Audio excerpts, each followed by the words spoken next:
Est-ce que la sensation de douleur s'intensifie? Non, je sens plus rien du tout. Je vois.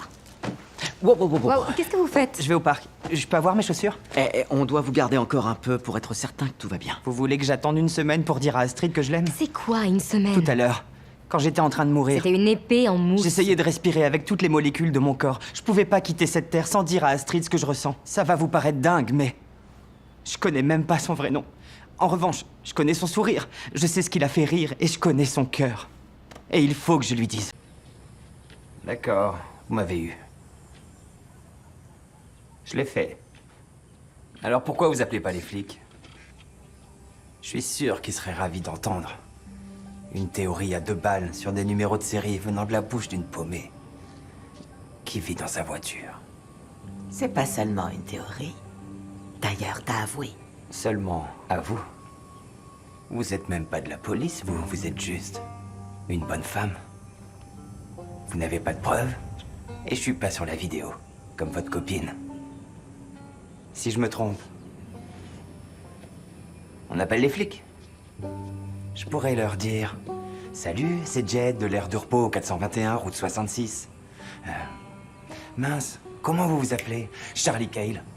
Votre carte grise est dans la boîte à gants. On dirait bien que vous intéressez la police. Il y a eu pas mal de cadavres dans le Nevada. Je suis sûr que les flics adoreraient avoir une petite conversation avec vous. Vous avez joué un rôle dans le meurtre d'un homme et vous aviez un mobile pour le tuer. Je n'avais pas de mobile. Vous vous trompez. Cormac ne voulait pas m'extorquer d'argent. On essayait de coincer celui qui voulait me faire chanter. Il y a à peu près un mois, j'ai reçu une copie de la photo que j'avais envoyée et un message me demandant de payer 500 $ si je ne voulais pas que cette photo soit rendue publique. Le lendemain, j'ai reçu un message de Monsieur Cormac. Il avait dû surveiller nos transmissions. Il m'a dit que l'homme qui me demandait de l'argent avait accès à toutes les machines. On l'a appelé Monsieur X. Cormac a proposé de m'aider à le coincer. J'ai accepté. Et c'est pour ça qu'il a été tué. Vous pensez qu'il a été tué par Monsieur X?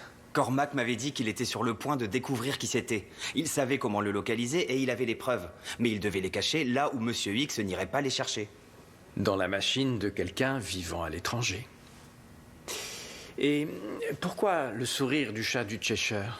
Il nous fallait un code que Monsieur X ne trouverait pas. Et pourquoi l'avoir envoyé quand Monsieur Pendrick recevait ses investisseurs? Je n'en ai aucune idée. Il me l'avait envoyé dans un salon oral une demi-heure avant. Agent Chi, c'est moi qui ai appelé. Oui, en effet. Je vous ai sorti les rapports. Il fait comment dehors? Chaud. C'est le jour idéal pour une bière bien fraîche. Alors, elle est morte d'un arrêt cardiaque? C'est la première fois que je vois un truc pareil. Aucune prédisposition. Rien au niveau du cœur ni des poumons. Je pensais me mettre au brassage. Vous savez, de bière. Et pour sa mèche de cheveux blancs? Il n'y a pas eu beaucoup d'études pour expliquer ce phénomène, mais ça peut arriver parfois. Vous aviez déjà vu ça? Non, mais je suis allé à un congrès avec pas mal d'autres légistes. Et certains de mes collègues avaient déjà eu des cas. Et ils avaient une idée de ce qui aurait pu provoquer la mort? L'arrêt cardiaque et le blanchiment des follicules capillaires suggèrent que la victime est morte de peur.